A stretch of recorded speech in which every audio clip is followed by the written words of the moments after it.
Հայաստանի արդարադատական համակարգում նոր շունչ է նկատվում ավանդական պատժիչ արդարադատությանը, որտեղ մեղավորին հիմնականում սպասում է ազատազրկում, փորձում է փոխարինել վերականգնողական արդարադատությունը։ Մի մոդել, որը կենտրոնանում է ոչ թե միայն պատժի, այլ փոխհատուցման, վերաինտեգրման եւ հաշտեցման վրա։ Ջուրեմոնի հասարակական նախաձեռնությունը վերջին 1 տարվա ընթացքում մշտադիտարկել է փորձարարական գործեր, որտեղ դատարաններն ու իրավապահ համակարգի ներկայացուցիչները փորձել են կիրառել վերականգնողական մեխանիզմներ։ Նպատակը պարզ է՝ նվազեցնել ռեցիդիվը, ներգրավել տուժողին եւ մեղադրյալին ընդհանուր լուծում գտնելու գործընթացում եւ վերջապես կառուցել մի համակարգ, որն ընդմիշտ հեռացնելու փոխարեն օգնում է վերաինտեգրվել։ Վերականգնողական արդարադատությունը վերջին տարիներին էապես արտահայտում է այն արժեքային փոփոխությունները,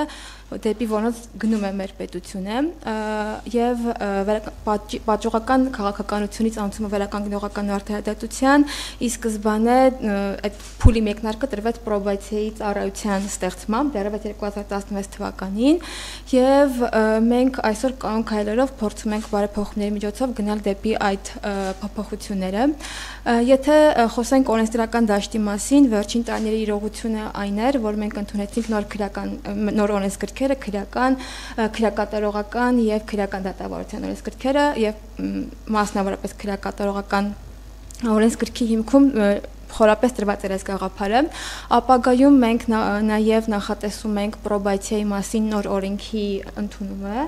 Վերականգնողական արդարադատությունն առաջին հերթին նշանակում է լսել թե տուժողին, թե մեղադրյալին։ Ջուրեմոնիայի մշտադիտարկումները ցույց են տալիս, որ երբ կողմերը ներգրավված են, փոխհասկացողության մթնոլորտ կա, կոնֆլիկտները լուծվում են ոչ միայն ավելի արագ, այլև մարդկային ձևով։ Մշտադիտարկման արդյունքներից մեկի համաձայն այն գործերում, որտեղ կիրառվել են վերականգնողական մեխանիզմներ, միջնորդավորված հանդիպումներ, հանրային ծառայություն կամ վնասի հատուցում, կրկնահանցագործության դեպքերը կրճատվել են 30%-ով։ Իհարկե դեռ ամեն ինչ հարթ չէ, դատարանները դեռ սովոր չեն նման գործելավոճին։ Ոչ բոլոր իրավապահներն են պատրաստ հրաժարվել պատժի շուրջ կենտրոնացած մտածողությունից, սակայն գործընթացն արդեն իսկ սկսված է։ Տարբեր վերականգնողական ու վերասոցիալական աղացման ուղղված ծրագրեր ենք իրականացնում։ Վերջին տարիներին այո շատ հարցեր են ուղղվում արդյունավետության գնահատման չափանիշների վերաբերյալ եւ այս համատեքստում մենք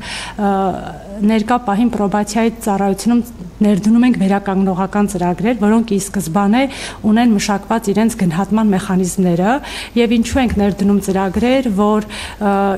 աշխատակազմը փոխվի, պրոբացիան ինչ ուղղությամբ էլ որ գնա վերականգնողական ներդրված ծրագրերը շարունակական իրենք գոյատևեն ու այսպես լինի դա պրոբացիայի ծառայության համար որպես շարունակական ծրագրեր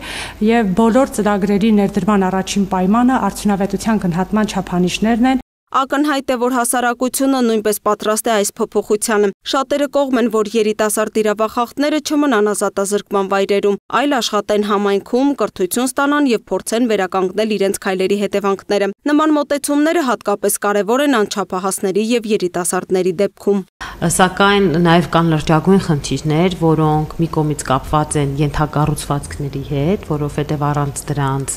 հնարավոր չէ ուղղակի իրականացնել եւ մյուսը դա կարողությունն ու գործիքակազմերն են, որտեվ եթե գանք ավելի փիլիսոփայության տեսանկյունից, որին նաև մեր ծրագիրը կոչված է կամ մեր աշխատակազմը հավատում է, վերականգնել դա նաև վնասի վերականգնման գաղափարն է, ոչ միայն մարդու, այլ վնասի եւ կարծում ենք, որ այստեղ մեր ռազմավարությունը պետք է շատ ավելի նախարարությունը պիտի որդեգրի ավելի ընդլայնված մոտեցում հասկանալու, որ արդարադատության երկու կողմը, դրանք տուժողները եւ